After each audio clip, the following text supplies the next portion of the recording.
Dead End Street by Slobodan Radojev Mitrich. Chapter 6. Threat. Th pierces the bottle opener into the cork, turns it around and pulls the cork out of the bottle.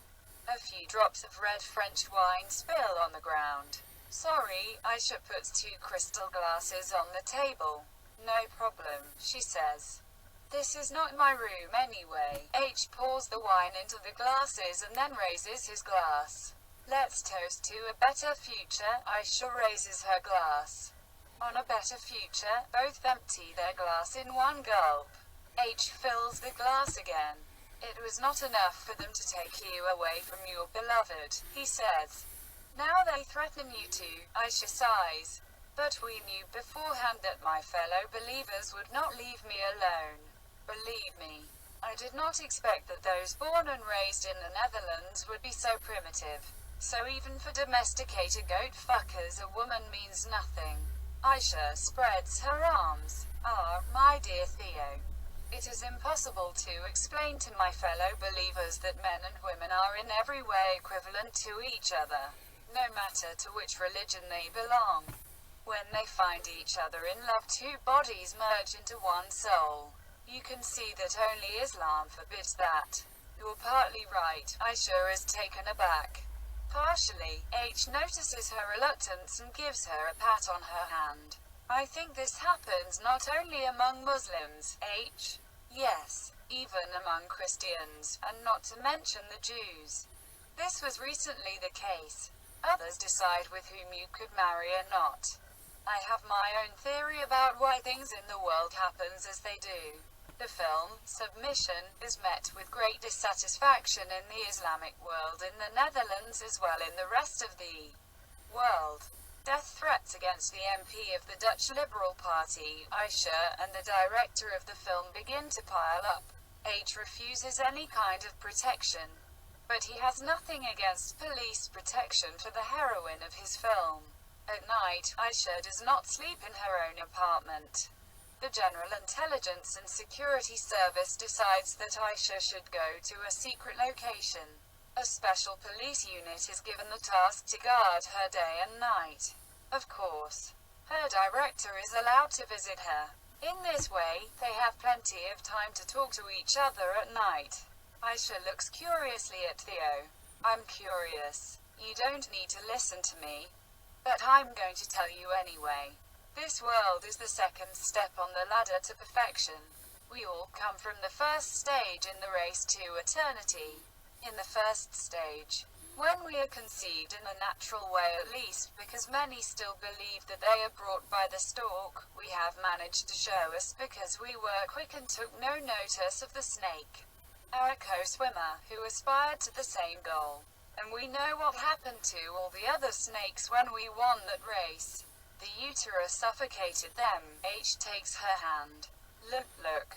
Like she knows everything. Of course we all deserved because we were all winners, while accomplices in the crimes against all snakes that we have left behind in the race. Aisha smiles. So we were all snakes. Little snakes. But many of us have become big snakes.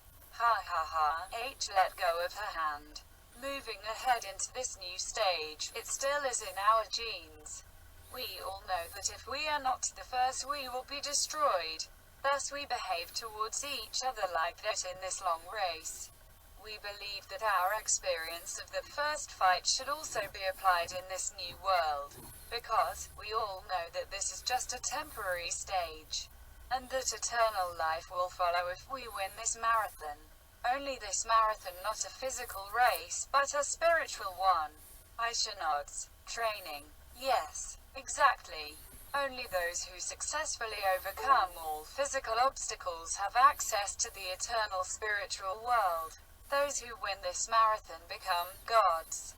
Gods? Asks Aisha, surprised. Gods in quotation marks, of course, and those who does not wait succeed, await same fate as their fellow sisters and brothers snake from the first fight, because they won in vain. We all have an innate instinct that there exists something greater than us. We already had that in the first stage, when we knew if we win, we only win the physical battle. And now we know if we win, We become spiritual. Yes. I don't know if you remember that you swam like a small snake towards the goal? Aisha chuckles.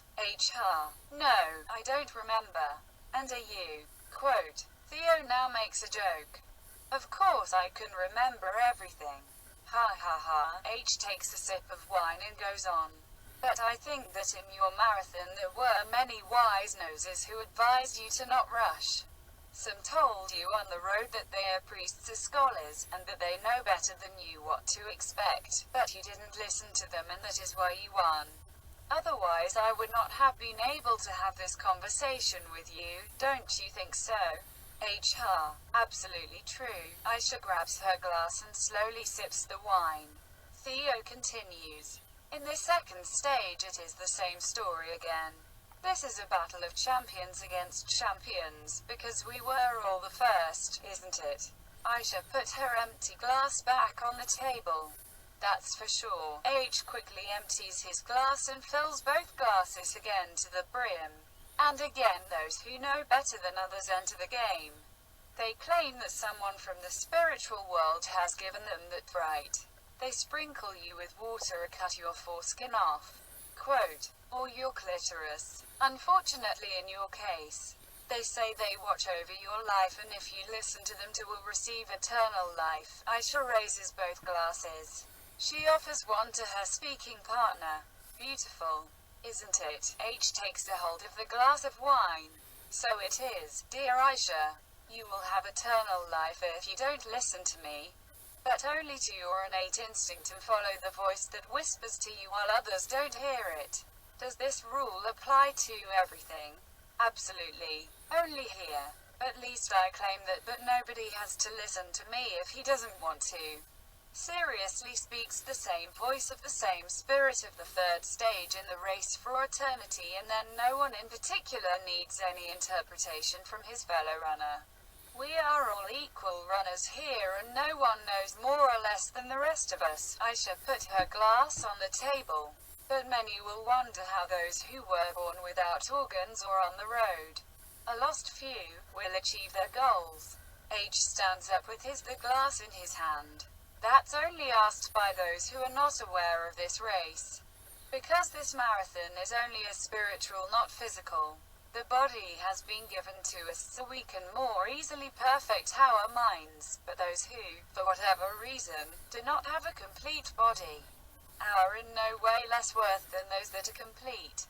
Aisha stands up and puts her arms around Theo. That's how I think about it too. H kisses her on the cheek. I know. That's why we are friends. Of course, the spiritual contest to this stage, where we have our given bodies that we help those who are physically exhausted or have lost on an organ. But only physical. How much we've helped to work against our fellow runners will be weighed on the same scale as the one with which we are weighed, isn't it? H drinks the wine in one gulp and then puts the glass on the table. Eureka! So, if there's anything heavier than a feather, we've run in vain. The gods, who were people first, do not grant eternity to anyone whose soul weighs heavier than a feather of a white two-headed eagle. Aisha grabs Theo's hand and pulls him to the bank. She sits down. I told you when you started preaching that we are all on the same spiritual level. H sits down next to her. Yes, men and women. Aisha embraces him as a brother. That, my brother. That is what I'm also fighting for. H kisses her on her cheeks. And that, dear sister, is why I'm helping you with your battle. Even if all hell breaks loose. ******.